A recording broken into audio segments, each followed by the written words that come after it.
So ako kasi mapili ako eh. Pag alam kong safe yung lugar, kay babae, kay lalaki, kukunin ko. Pero pag tondo, hell no. Yan talaga yung mga na ayaw natin sa stereotype, pero napunta ka na ba ng Tondo? Hindi pa. As in. Ako dun sir, may 4 na taon. Anong masasabi mo na sinisiraan nila ngayon yung Tondo? Anong nararamdaman mo? Yung mga iskinita kasi dun talaga sir. Mali ako nga. Tumagal din akong tumira dun. Yung mga iskinita dun, pag napasok ka, halos magkakamuka eh. Hindi mo makapansin na parang nasa Maze. nasa laro.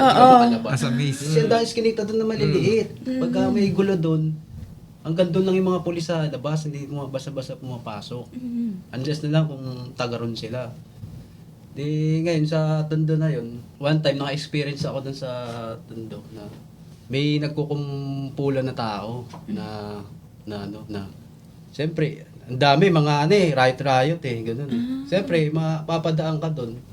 Siyempre, iisipin mo, madadamay ka na rin habang nagdadrive ka, di ba? Siyempre, batuhan eh. Anong malay nila yun? Kaya, iwasan na lang talaga yung Tondo. Isa pa yung sa Tondo, yung mga naglalaki ang truck sa